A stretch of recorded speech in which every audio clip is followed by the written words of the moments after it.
Hello boys, welcome back to the channel Cautious Marlon. Make sure to like, subscribe and comment. Follow me on Instagram, Cautious Marlon. You can write me about my podcast, self-improvement, if you need help with anything, nofap, anxiety, whatever, self-improvement, fitness. Message me and I will respond to you and try to help you. So let's get right into it. Fight, flight, freeze. Maybe you've heard of the terms, maybe not. Those are the reactions that you have when you face a difficult situation, when you face an almost traumatic situation or a dangerous situation. For example, when you're in a fight, you have those three reactions. You can either fight, you fight the person, you stay, you try to win, or you lose. You flight, so that means you run away, you flee, you try to run away from the problem, you try to run away from the fight. Or freeze, you start to freeze. You become unable of moving, you're just staring, you can't move, you're like paralyzed. Could also happen when a person that you love that is really important to you is attacking you, screaming at you. You can either try to scream back and argument, you can run away from the problem, smash the door and walk away, or you can freeze, paralyzed, you can't move, you're just hearing what the person is saying and you can't do anything. And those are the three reactions that are ingrained in our biological code, and we can't change them.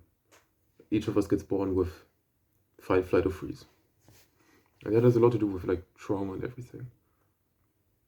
But my sensei from kickboxing was talking about, he's like a very wise man. He's a black belt, of course. He has his dojo since, I think, 35 years. He's training martial arts since the age of like 6, and now he's 60, so he's been doing this for like 50 years.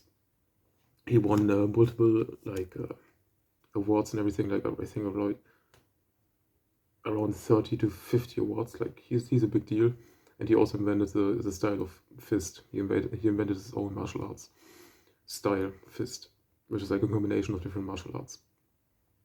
And he was telling us about that yesterday, and it was really interesting. I was looking more into it, and like I said, it has a lot to do with trauma. And people that are usually flight, so running away from the problem, or freezing, are usually, not always, usually anxious people, anxiously attached people. And that also has a lot to do with like with the relationships you encounter when you're anxious attached. If something happens to you, you're gonna try to fly away, to run away, to flee, or you freeze. And more secure people, also like normal people, they are usually fight. And we can actually use this to our advantage when we know what we are. So think of a difficult situation that you've had. I was, for example, thinking one time I had like an argument at school and the guy punched me in the face. I was a bit scared, I was a bit anxious. I'm a very anxious person. I have anxiety every day, even right now. It's like anxiety disorder, general anxiety disorder. But I'm still fight.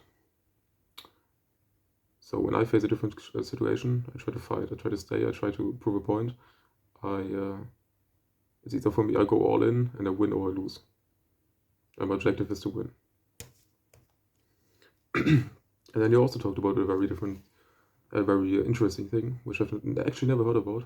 You probably never heard of too. It's when you get adrenaline, you can actually you can actually boost how much you put out. So let's say you're always giving 100% in like every workout. When you're under adrenaline or you're facing a difficult situation, like in a fight, you can actually push yourself to 125% without hurting yourself. So you can go over the boundaries. So your mind is like, I don't want to do this, I don't want to do this, but you can push yourself to 125%. You can do like 25% more than you actually think you can. You just have to convince your mind, and then your body will do it. Your body can do much more than you think. And that goes up to 125% without hurting yourself. After that, you can go up to 160% in very difficult situations. For example, pretend you're dead and you're in the car with your daughter and you have a car crash. You get hurt, you get injured, the car flips over, and your daughter's still inside. You crawl out, your right arm is already broken, the muscle fibers ripped, whatever. But because you're under the pressure, you're under this extreme situation, and you are doing something very important to you. You're trying to save your daughter, maybe the most important thing in the world. You can actually push yourself to get like 125, even 160% out of the situation. So people are able to like push the whole car over by themselves with a broken arm. While they're doing that, they're ripping all the muscles apart. They're breaking they're breaking two of the arms. Maybe they're also breaking the spine or whatever. And they save the kid. And after they save the kid and the ambulance is arriving, the dad breaks down. You break down. And you're basically dead for a couple of seconds. And then after the adrenaline goes away, you start to realize all the pain. You start to realize that you broke everything. You start to realize that you have pain. You start to realize that you fucked your muscle fiber, whatever.